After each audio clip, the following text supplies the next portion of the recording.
Hello everyone, welcome. সকলকে স্বাগত জানাই আজকের জব আপডেট ক্লাসে। আজকে আমি তোমাদের জন্য আরও একটা কর্মসংস্থান পেপার সমস্ত জব নোটিফিকেশন নিয়ে আলোচনা করতে এসেছি।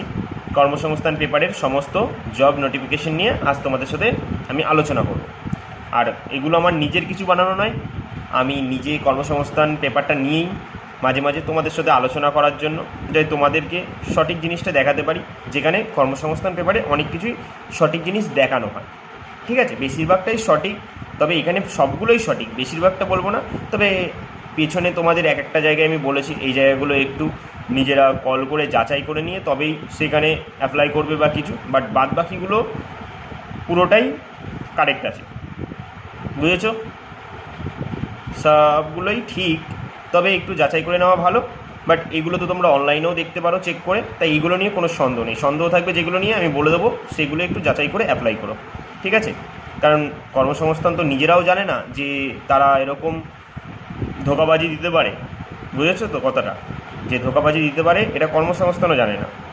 তাই তারা, দেখো, তাদের তো কর্মসংস্থান পেপার তো নিজেরাই বলে যায় যে তারা ডিটেলস অনেক দিয়ে দেয়, কিন্তু ডিটেলস দিয়ে দিলেও কি তাদের মনে তো অন্য কিছু থাকে, তারা টাকা নিয়ে পরে দেয় না। সেরকম জায়গাও কর্মসংস্থান কয়েক জায়গা ভেতরের পাতায় আছে, কয়েকটা জায়গায়। তবে সেটা আলোচনার বিষয় নয়, আমাদের আলোচনার বিষয় হলো যে আমাদের মূল কোন কোন জবের নোটিফিকেশান এসেছে। তোমরা সেটা নিশ্চয়ই দেখতে পাচ্ছ যে কোন কোন নোটিফিকেশান এসেছে। দেখো, তাহলে আমি চলো একটু আলোচনা করি তোমাদের সঙ্গে, তাহলে শুরু করি। দেখো, ভালো করে দেখবে। হ্যাঁ, প্রথমেই দেখো কি আছে। রাষ্ট্রায়ত্ত ব্যাংকে কয়েক হাজার কাস্টমার সার্ভিস অ্যাসোসিয়েটার্স। তাহলে এটা কি? আইবিপিএস ক্যারিক্যাল পরীক্ষার মাধ্যমে কিন্তু নিয়োগ হবে, ঠিক আছে, রাষ্ট্রায়ত্ত ব্যাংকে। তাহলে দাদা, এর জন্য আমাদের শিক্ষাগত যোগ্যতার কি প্রয়োজন? হ্যাঁ, সব বলবো। তোমরা শুধু একটু আমার সাথে থাকো, এই পুরো জব আপডেট ক্লাসে তোমাদের যাবতীয় তথ্য আমি জানিয়ে দেবো, ঠিক আছে? দেখো কি বলেছে। সারা ভারতের বিভিন্ন রাষ্ট্রায়ত্ত ব্যাংকে কাস্টমার সার্ভিস অ্যাসোসিয়েটস অর্থাৎ ক্যারিক্যাল ক্যাডারে কয়েক হাজার ছেলেমেয়ে নিচ্ছে। নেওয়া হবে institute of banking personnel selection, মানে কি? আইবিপিএস এর ফুল ফর্মটাও মনে রাখবে, institute of banking personnel selection, ঠিক আছে? দেখো, এখানে তো আর বলার মতো কিছু নেই, তোমরা এমনিও দেখতে পাচ্ছ যে গ্র্যাজুয়েট ছেলেমেয়ের জন্য এরা কারা অ্যাপ্লাই করতে পারবে? গ্র্যাজুয়েট যারা আছো তারা অ্যাপ্লাই করতে পারবে, এইটুখানি মনে রেখো, ঠিক আছে? আর আমি বলে দিই আগে দিয়ে, যেই জায়গাটা প্রয়োজন আমি শুধু সেই জায়গাটা পড়বো, যাতে ভিডিওটা বড় না হয়, কারণ বড় হলে তোমরা দেখতে অসহ্য হয়ে যাবে, আর আমি চাই না তোমরা অসহ্য হয়ে যাও। তোমরা কম সময়ে ভালো ভালো জিনিসগুলো দেখে নিয়ে তারপর যাদের যেটা দরকার হবে সেটাই করো। দেখো, তাহলে কি বলেছে দেখো তো। এই পদের আগের নাম এটা তো দরকার নেই তোমাদের, আমি যেগুলো দেখি। দেখো কি বলেছে। প্রথমে ইনস্টিটিউট অফ ব্যাংকিং পার্সোনেল সিলেকশনের সর্বভারতীয় ভিত্তিতে অনলাইন পরীক্ষা নেবে, ঠিক আছে? অনলাইন পরীক্ষা নেবে। পরীক্ষা হবে দুটো ধাপে। প্রথমে প্রিলিমিনারি পরীক্ষা হবে, তাতে কোয়ালিফাই নম্বর পেলে মেন পরীক্ষায় প্রবেশ করতে পারবে তোমরা। মেন পরীক্ষায় সফল হলে নাম আলোকশনের, মানে সিলেকশনের অ্যাকচুয়ালির জন্য পাঠানো হবে। কী সব লিখেছে, ইলেকশনের জন্য পাঠানো হবে। এই পদের বেলায় কোনো ইন্টারভিউ নেই, ঠিক আছে? এই পদের বেলায় কোনো ইন্টারভিউ নেই। মেন পরীক্ষার পাওয়া নম্বর থেকে মেধা তালিকা তৈরি হবে। মেন পরীক্ষায় যে নম্বর পাবে তারপর তোমাদের মেধা তালিকা তৈরি হবে। তারপর দেখো নিয়োগ হবে কোন কোন ব্যাংকে সেটা বলেছে। Bank of Baroda, bank of India, bank of Maharashtra, Canara bank, central of India, Indian bank, Indian overseas bank, Punjab national bank, Punjab and Sindh bank, UCO bank, union bank of India. যে কোনো শাখায়, এবার ভালো করে দেখো কারা আবেদন করতে পারে। যে কোনো শাখায় ডিগ্রি কোর্স পাস ছেলেমেয়েরা আবেদন করতে পারবেন। Computer operation language certificate, diploma, degree course pass হতে হবে। স্কুল, কলেজ, ইনস্টিটিউটে কম্পিউটার ইনফরমেশন টেকনোলজি একটি অত্যন্ত বিষয় হিসাবে নিয়ে থাকলে কম্পিউটারের ডিগ্রি, কী বলেছে বুঝেছো তো, যে কম্পিউটারের degree, diploma, certificate course pass না হলে হবে, যে রাজ্যের শূন্যপদের জন্য দরখাস্ত করবে সেই রাজ্যের সরকারি অফিসিয়াল ভাষা লিখতে আর বলতে জানতে হবে। তুমি যদি পশ্চিমবঙ্গ থেকে বসবাস করো তাহলে পশ্চিমবঙ্গের সরকারি ভাষা তোমরা জানো কি, বাংলা। অবশ্যই আমাদের বাংলা লিখতে আর পড়তে তোমায় জানতে হবে। যে রাজ্য দিয়ে অ্যাপ্লাই করবে তাকে সেই ভাষার মানুষ হতে হবে বা সেই ভাষার লেখা জানতে হবে, ঠিক আছে, পড়তে লিখতে জানতে হবে। তা কি বলেছে, প্রাক্তন সমরকর্মীর ওপরে ওই শিক্ষাগত যোগ্যতা না থাকলেও হবে। যারা সমরকর্মীরা আছে যারা, তাদের এই শিক্ষাগত যোগ্যতা না থাকলেও হবে। তবে তাদের বেলায় army special service of education, navy বা এয়ারফোর্সের করেসপন্ডিং সার্টিফিকেট কোর্স পাস হতে হবে অন্তত, মানে এইটা তাদের চাই, বাধ্যতামূলক, ঠিক আছে। চলো পরের পাতায় দেখব যে এইটা না, আমি দেখো আগে এই পাতাটা পুরো পড়ে যাই, পরের পাতায় যখন যাব তখন আমি এই বাদবাকিটা বলে দেবো, ঠিক আছে। তোমরা নিশ্চয়ই দেখছো এরপর 8 পাতায় লেখা আছে, মানে 8 পাতায় যেতে হবে। আগে এইগুলো দেখে নিই, আগে সামনে কী কী আছে তারপর, ঠিক আছে। চলো দেখি। দেখো তারপরে কি বলেছে, রেলে 6180টি টেকনিশিয়ান দরখাস্ত জমা দেওয়ার শেষ তারিখ বাড়ল। তার মানে টেকনিশিয়ানের জন্য কতজনকে নিচ্ছে, 6180। যারা দরখাস্ত করতে চাও অবশ্যই অ্যাপ্লাই করে দিও। দরখাস্ত দেওয়ার জন্য দেখেছো তারিখ আরও বাড়িয়েছে, তোমরা অবশ্যই অ্যাপ্লাই করো, ঠিক আছে। দেখো এই পাতায় কী কী বলেছে একটু আমি পড়ে দিচ্ছি। কলকাতা, শিলিগুড়ি, মালদা, গুয়াহাটি, পাটনা, রাঁচি, চেন্নাই, আহমেদাবাদ, এলাহাবাদ, বেঙ্গালুরু, ভুবনেশ্বর, বিলাসপুর, মুম্বাই, মুজফ্ফরপুর, সেকেন্দ্রাবাদ, আজমির, জম্মু কাশ্মীর, চণ্ডীগড়, ভোপাল, গোরখপুর ও তিরুবনন্তপুরম রেল রিক্রুটমেন্ট বোর্ডের মাধ্যমে রেলের 17টি জোনে 21টি রেলওয়ে রিক্রুটমেন্ট বোর্ডের মাধ্যমে টেকনিশিয়ান গ্রেড 3 ও টেকনিশিয়ান গ্রেড 1 সিগন্যাল পদে 6180 জন ছেলেমেয়ে নেওয়া হবে। 5ই জুলাই কর্মসংস্থানে বেরিয়েছিল এটা, তার দরখাস্ত করার শেষ তারিখ বাড়ানো হয়েছে, তার জন্য এই নোটিফিকেশানটা আর একবার তোমাদের কর্মসংস্থানে জানিয়েছে। দেখো তারপর আরেকটা জিনিস দেখো, 90 জন অ্যাপ্রেন্টিস নিচ্ছে।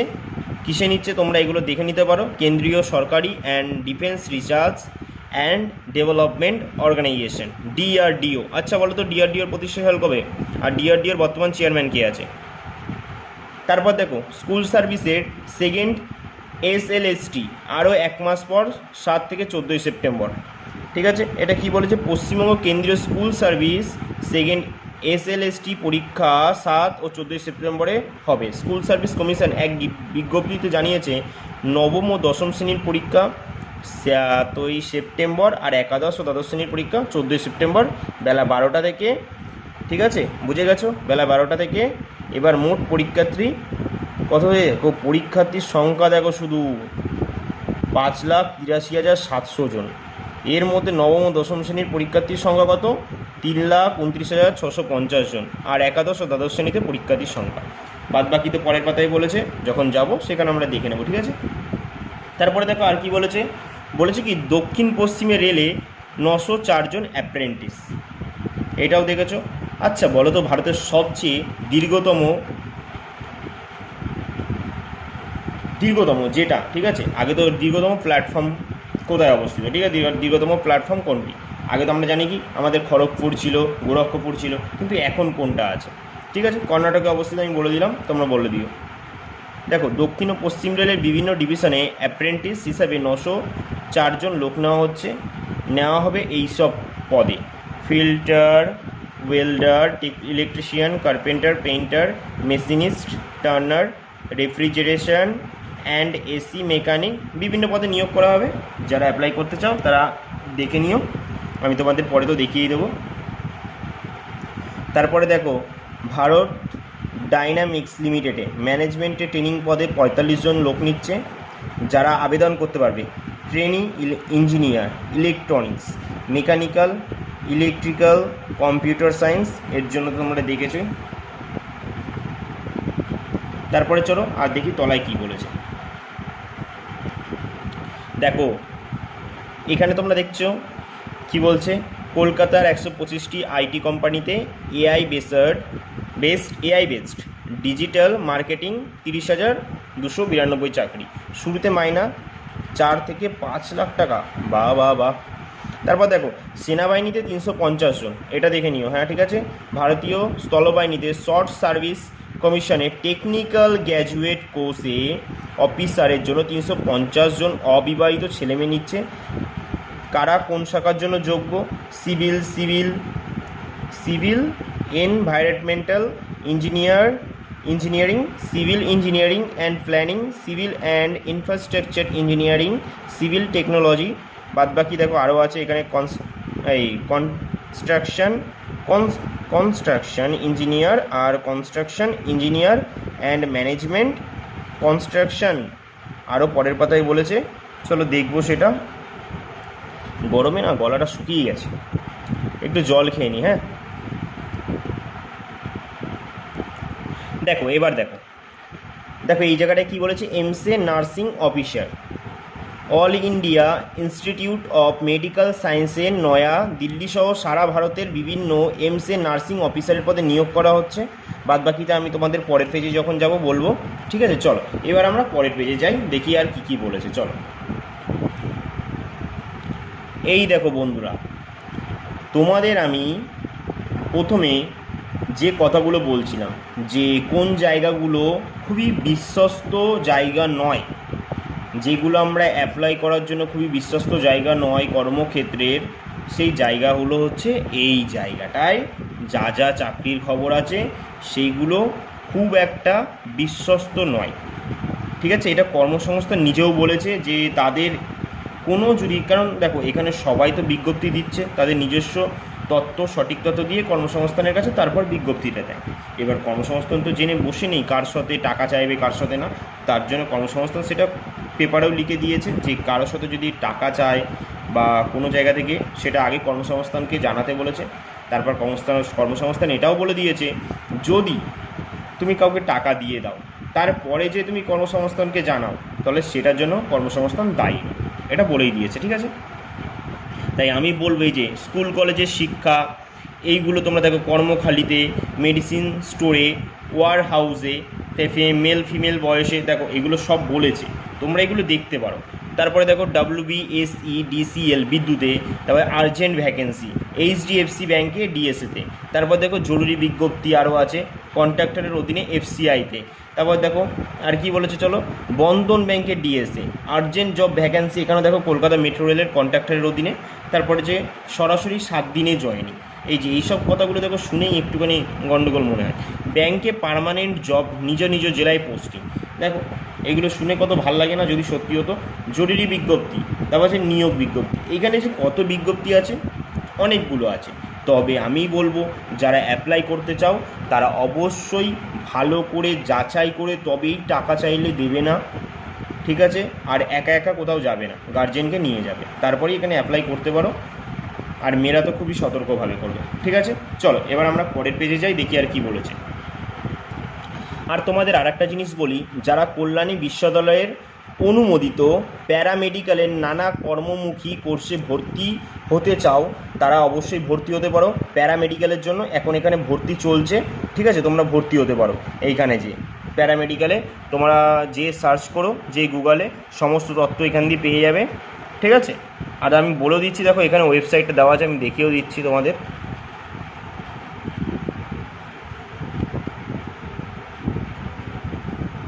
এই দেখো এখানে আছে, ঠিক আছে? আমি জানি না তোমরা দেখতে পাবে কি না, ওয়েবসাইট এখানে আছে। আমি চলো একটু জুম করে দেখিয়ে দিচ্ছি তোমাদের।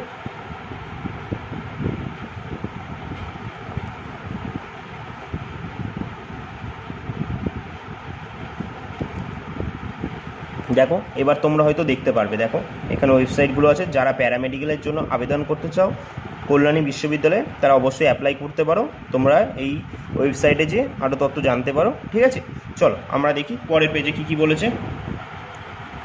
দেখো প্রথম পেজে তোমাদের সঙ্গে যেই চাকরির নোটিফিকেশানগুলো নিয়ে আলোচনা করছিলাম, যে রাষ্ট্রায়ত্ত ব্যাংকে কয়েক হাজার অফিসার নিয়োগ করা হচ্ছে, এই যে তোমাদের যেটা করছিলাম। তারপর কি দক্ষিণ পশ্চিম রেলের 908 জন, তোমাদের এটাও আমি করছিলাম। আমি বলছিলাম যে প্রথম পাতায় তো সব নেই, পরের পাতায় যখন যাব তখন এগুলো তোমাদের সঙ্গে আমি ভালোভাবে আরও আলোচনা করব, বা আলোচনা না করলেও গুরুত্বপূর্ণ জিনিসগুলো দেখিয়ে দেবো, যাতে অল্প সময়ে তোমরা ভালো ভালো জিনিসগুলো দেখতে পারো। ঠিক আছে, এত গরমে না বারবার গলাটা শুকিয়ে যাচ্ছে, জানো, এমনকি কথা আটকে যাচ্ছে।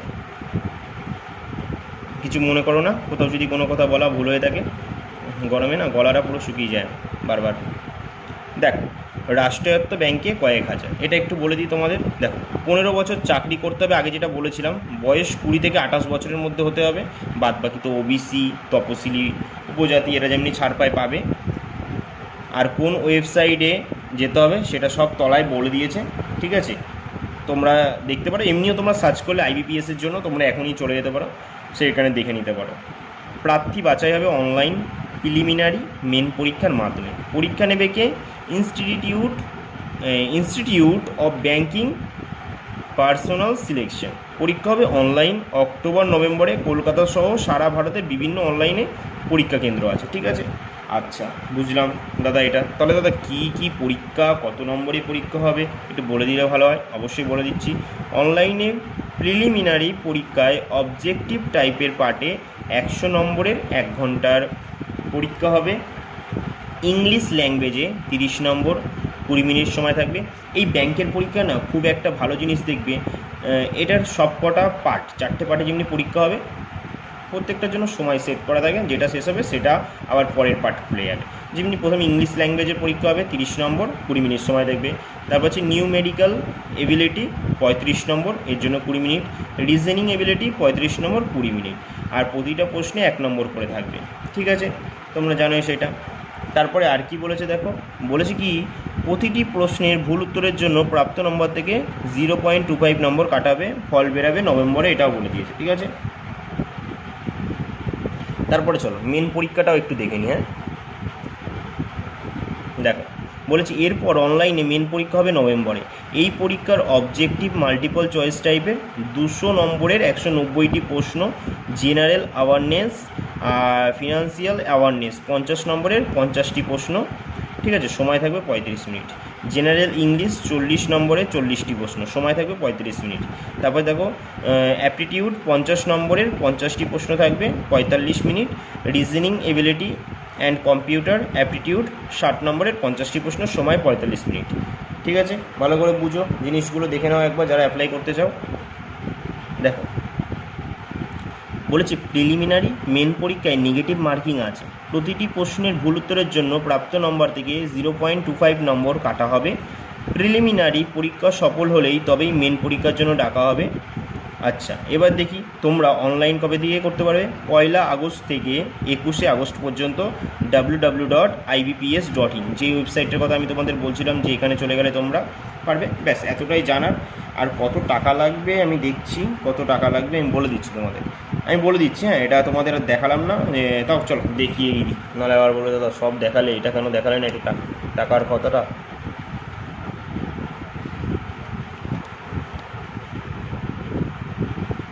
এই দেখো দেখে নাও, যে পরীক্ষার ফি বাবদ 850, ঠিক আছে?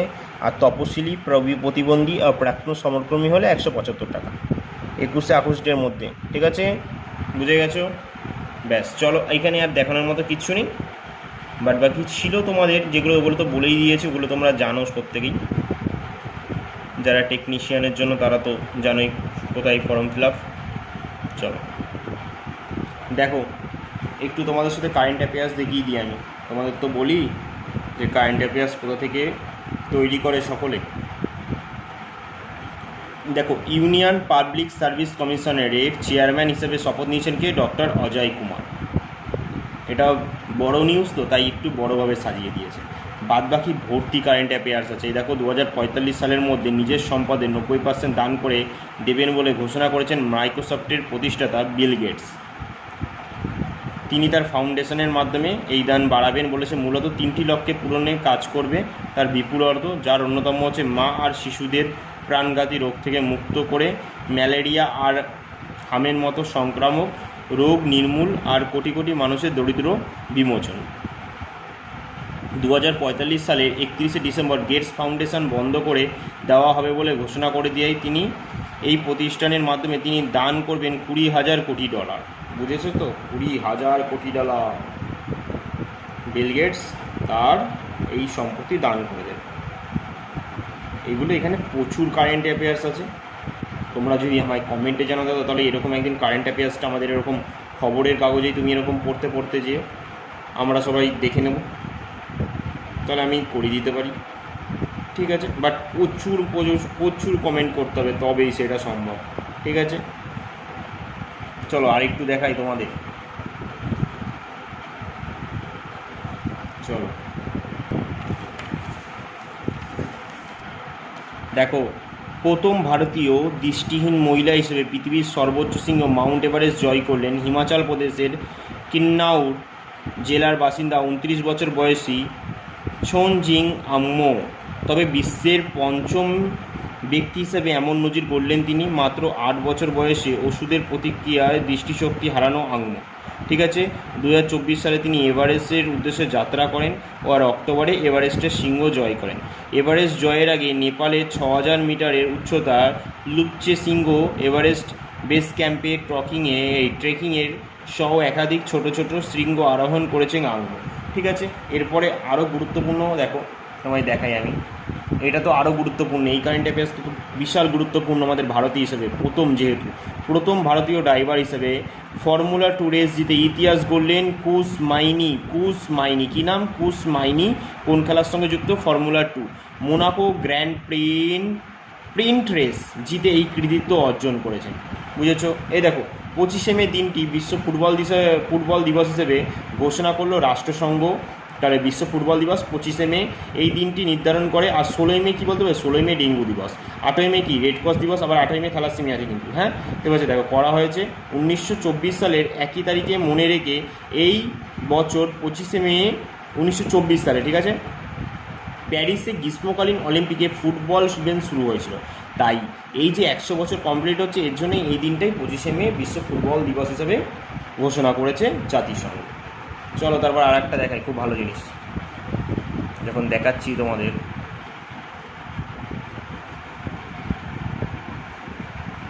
দেখো এটা প্রথম CISF অফিসার হিসাবে বিশ্বের সর্বোচ্চ মাউন্ট এভারেস্ট জয়, ইনি একজন CISF অফিসার, ঠিক আছে। আচ্ছা, মাউন্ট এভারেস্টের উচ্চতা কত? 8848.86 মিটার। এটা মাউন্ট এভারেস্ট, নেপালে কী নাম? সাগরমাথা, চীনে চোমালুং। জয় করলেন সাব ইন্সপেক্টর 35 বছর বয়সী গীতা সামোতা, ঠিক আছে। CISF-এ 56 বছর বয়সের ইতিহাসে একটি ঐতিহাসিক মাইলফলক এটি। রাজস্থানের সিকার জেলার চক গ্রামের বাসিন্দা তিনি। 2011 সালে অসামরিক বাহিনীতে যোগ দেন তিনি, আর এখনও CISF-এর উদয়পুর বিমানবন্দরের ইউনিটে নিযুক্ত রয়েছেন, বুঝেছো। এরকম কিন্তু অনেক খবরের কাগজে অনেক কারেন্ট অ্যাফেয়ার্স থাকে।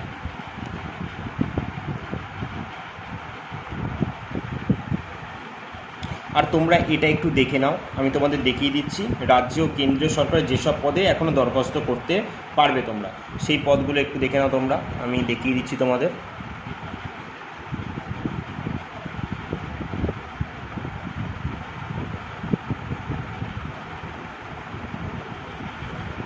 দেখেছো? চলো এবার অন্য একটা দেখিয়ে দিচ্ছি তোমাদের।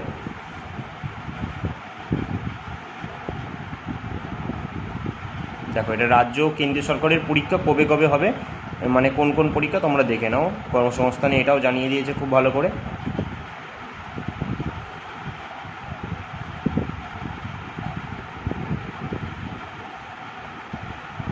দেখেছো? চলো এবার আমরা অন্য কিছু একটু দেখি। চলো কর্মক্ষেত্র পেপারে তোমাদের রেলওয়ে এনটিপিসির জন্য কিছু প্রশ্ন, মানে 100 নম্বরের একটা সেট দিয়েছে, এখানে জিকে, অঙ্ক, রিজনিং সব মিশিয়ে আছে, ঠিক আছে। আমি শুধু জিকেটা তোমাদের একটু আলোচনা করে দেখিয়ে দিই, খুব ভালো ভালো জিকে আছে, তার জন্য আমি আলোচনা করে দিচ্ছি। আর অঙ্ক তো এখানে করা যাবে না, যেহেতু এখানে জায়গা নেই কোনো, তাই অঙ্ক আর রিজনিং তো আমি দেখাতে পারছি না। যদি তোমাদের এগুলো চাই, অঙ্ক আর রিজনিংটা, তাহলে অবশ্যই কমেন্টে জানাবে, আমি তোমাদের সেগুলো আলাদাভাবে ক্লাস করিয়ে দেবো, ঠিক আছে। দেখো শব্দের বেগ, 1 নম্বর কী বলে? শব্দের বেগ কিসের ওপর নির্ভর করে বলো তো? শব্দের বেগ কিসের ওপর নির্ভর করে? আমরা একটু জিকে পড়ি, চলো একটু জিকে নানা ধরনের মিক্স করে এনটিপিসিতে যেমন আসে পড়ি, আর পুরো সেরাভাবে পড়বো, একদম তথ্য দিয়ে ভালোভাবে পড়বো, ঠিক আছে। বাট বেশি তথ্য দিতে যাবো না, যেহেতু আমি কর্মসংস্থান পেপারে তোমাদের জব আপডেট ক্লাসে এসেছি। বাট যখন আছে একটু আলোচনা করতে অসুবিধা কি বলো? তোমাদেরও জানা হয়ে যাবে একটু। চলো, শব্দের বেগ কিসের মাধ্যমে নির্ভর করে না? ও আচ্ছা, ডাব্লিউবিপির খুব পছন্দের প্রশ্ন এখন এনটিপিসিরও পছন্দ হয়েছে। শব্দের বেগ কিসের ওপর নির্ভর করে না, এই না কথাটা না প্রচুর ভোগায়।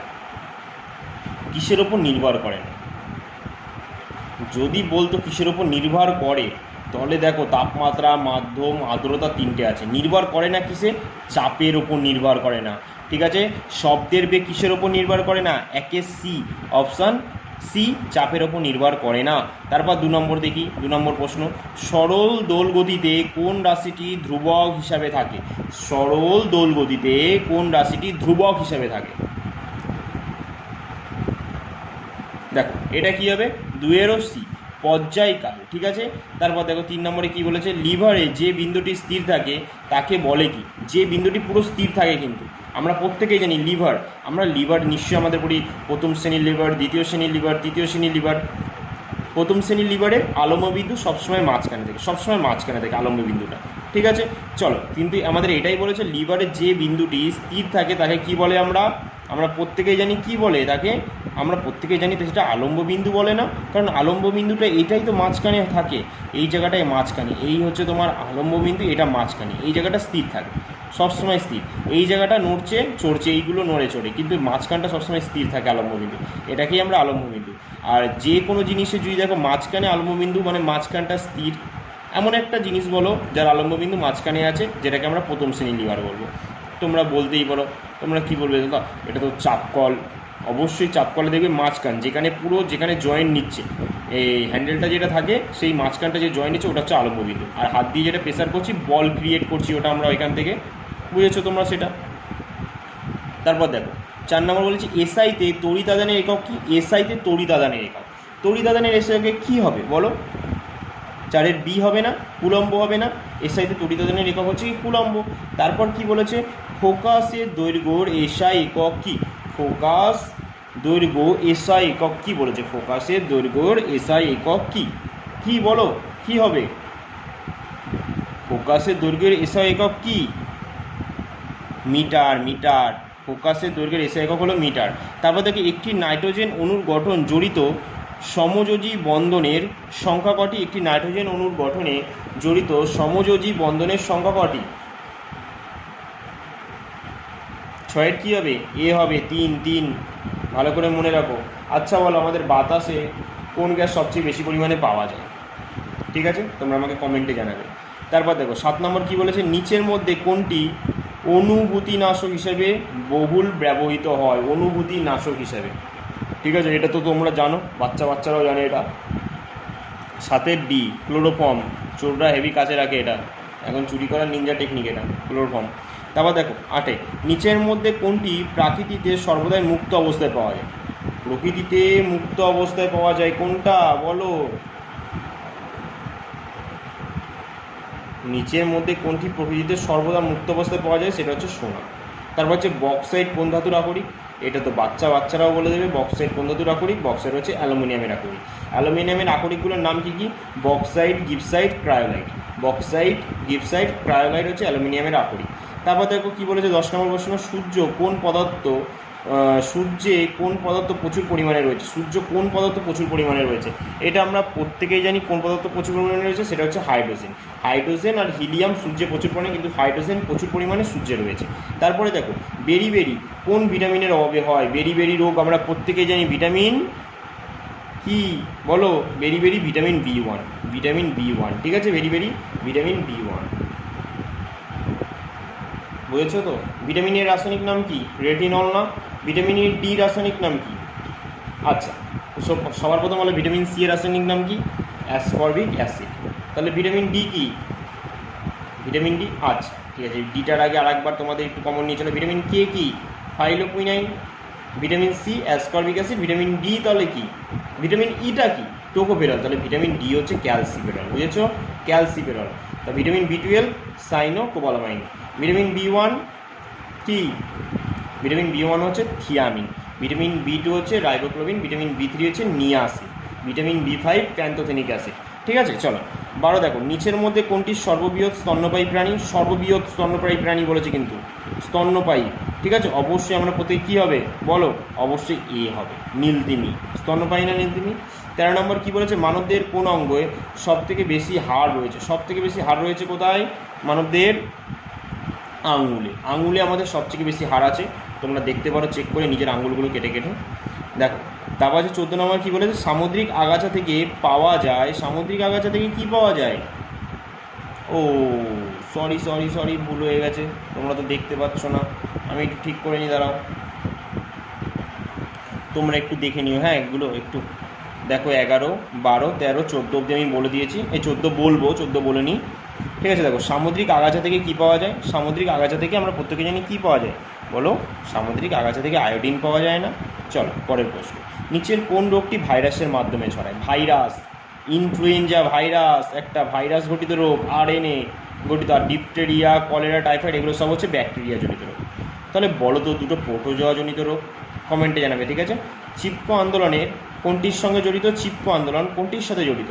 চিপকো আন্দোলন আমরা প্রত্যেকে জানি না, গাছ, চিপকো আন্দোলন কিসে? গাছকে জড়িয়ে ধরে আন্দোলন হয়েছিল উত্তরাখণ্ডে, সুন্দরলাল বহুগুণা, মনে পড়ছে সেই দিনের কথা। চলো 17 নম্বর কি, ওজোন স্তরের সুরক্ষার জন্য কোন চুক্তি পাস হয়েছে? ওজোন স্তরের সুরক্ষার জন্য কোন চুক্তি পাস হয়েছে? আমরা প্রত্যেকেই জানি কি সেটা, 17 বি না, মন্ট্রিয়েল প্রোটোকল, আমরা প্রত্যেকেই শুনেছি না এটা, মন্ট্রিয়েল প্রোটোকল, এটা ওজোন স্তরের সঙ্গে যুক্ত বা একটা চুক্তি, ঠিক আছে। 18 নম্বর কি বলেছে দেখো, বলেছে কি, স্থলজ বাস্তুতন্ত্রের সবুজ উদ্ভিদের মাধ্যমে সৌরশক্তির কত শতাংশ আবদ্ধ? বলো কত শতাংশ আবদ্ধ? 1%, অপশান ডি হবে। চলো আবার একটু তুলে নিই, হ্যাঁ, নাহলে আবার আগের মতো হয়ে যাবে। দেখো, ডিব্রু সাইখোয়া জাতীয় উদ্যান নিচের কোন রাজ্যে আছে? এটা একদম বাচ্চাদের প্রশ্ন দিয়েছে, ডিব্রু সাইখো, আমরা জানি কি ডিব্রুগড় কোন রাজ্যে বসে? আসামে না, তাহলে কী হবে? অসম হয়ে যাবে, অপশান ডি আমাদের অ্যান্সার হয়ে যাবে, বুঝেছো? চল, আচ্ছা, অসমের মুখ্যমন্ত্রীর নাম কি? অসমের মুখ্যমন্ত্রী বর্তমান নাম হচ্ছে কি? হিমন্ত বিশ্ব শর্মা। রাজ্যপাল কে আছে? রাজ্যপাল আছে লক্ষণ প্রসাদ আচার্য। অসমের রাজধানী কি? দিসপুর। কিন্তু অসমের আরও একটা রাজধানী কিন্তু হয়েছে কিন্তু, ঠিক আছে, এটা মনে রাখবে, সেটা কি? ডিব্রুগড়। তারপর দেখো, মেঘালয়ের রাজধানীর নাম কি? শিলং। মেঘালয়ের মুখ্যমন্ত্রী হচ্ছে কনরাড সাংমা। রাজ্যপাল কি? মেঘালয়ের রাজ্যপাল কি এখন? বিজয় শঙ্কর না। তারপর মিজোরাম আইজল, মিজোরামের মুখ্যমন্ত্রী লালু দোয়ামা, রাজ্যপাল হচ্ছে বিজয় কুমার সিং। নাগাল্যান্ডের নেফিউরিও, রাজ্যপাল হচ্ছে লা গণেশ। তারপর হচ্ছে নাগাল্যান্ড, ঠিক আছে, নাগাল্যান্ডের রাজধানী কি? কোহিমা। তারপর দেখো, বিশ্ব পরিবেশ দিবস 5ই জুন, আমরা প্রত্যেকেই জানি। 1 জুন কি? দুগ্ধ দিবস পালন করা হয়, বুঝেছো। 3 জুন সাইকেল দিবস, 5ই জুন বিশ্ব পরিবেশ দিবস। তাহলে আর 8ই জুন কিন্তু কি? মহাসাগর দিবস, ঠিক আছে। চলো, আর তোমরা আমাকে বলো দিয়ে কমেন্টে জানাবে এটা 21 জুন কি পালন করা হয়। নিচের কোনটি ইনপুট ডিভাইস নয়? নিচের কোনটি ইনপুট ডিভাইস নয় বলে দিয়েছি, ইনপুট ডিভাইস নয়, ঠিক আছে। তোমরা অবশ্যই আমাকে বলবে ইনপুটটা কোনটা নয়। কিবোর্ড কি ইনপুট? অবশ্যই ইনপুট। স্ক্যানার কি ইনপুট? অবশ্যই ইনপুট। মাউস কি ইনপুট? অবশ্যই ইনপুট। তাহলে ইনপুট নয় কোনটা? অপশান ডি, প্রিন্টার, বুঝেছো।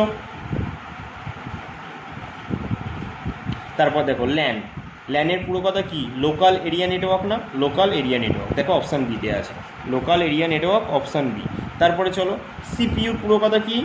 Central processing unit. Central processing unit, এই যে আমরা দেখতে পাচ্ছি সিপিইউর পুরো কথা, অপশান সিতে আছে। কম্পিউটারের সঙ্গে টেলিফোন লাইন সংযোগকারী যন্ত্রটার নাম কি? কম্পিউটারের সঙ্গে টেলিফোন লাইন সংযোগকারী যন্ত্রটার নাম কি? কি বলো? 24-এর কী হবে অ্যান্সার? 24-এর বি হবে না, মোডেম না। কম্পিউটারের সঙ্গে টেলিফোন লাইন সংযোগকারী যন্ত্রের নাম মোডেম না। তাহলে এটা বলতে এতক্ষণ সময় লাগছে। কম্পিউটারের প্রাইমারি মেমোরি কোনটি? প্রাইমারি বলে দিয়েছে কিন্তু, হ্যাঁ প্রাইমারি, ঠিক আছে। তাহলে তোমরা কী বলে? প্রাইমারি মেমোরি অবশ্যই কী হবে বলো? প্রাইমারি কী হবে? এ হবে তো, র্যাম তো, র্যান্ডাম অ্যাক্সেস মেমোরি, ঠিক আছে, বুঝেছো। ইউএসবি হবে না, সিডি হবে না, ডিভিডি হবে না, ডিভিভি হবে না। র্যাম কিন্তু আমাদের প্রাইমারি মেমোরি, বুঝেছো। কেমন লাগলো বলো? জিকেগুলো আলোচনা করলাম, কেমন লাগলো বলো? এরকম যদি জিকে ক্লাস চাই আমাকে কমেন্ট জানাতে হবে। দেখো, আমি তো এইখানে তো আলোচনা যতটা পারলাম করে দিলাম, বাট অনেক বড় হয়ে গেল। তোমরা কিন্তু অবশ্যই দেখো, কিন্তু কেউ স্কিপ করো না, ঠিক আছে। স্কিপ করলে তোমাদের অনেক কিছু জানা অজানা হয়ে থাকবে, বাট আবার অনেকের অনেক কিছু জানা হয়ে যাবে। তাই কেউ স্কিপ করো না, দেখো। আর আজকে আর কিছু বলছি না, আর দেখাচ্ছি না কিছু, ঠিক আছে? আজকে এখানেই ক্লাসটা শেষ করছি। দেখা হবে তোমাদের সঙ্গে পরবর্তী আরও একটা গুরুত্বপূর্ণ ক্লাসে। ততক্ষণের জন্য সকলকে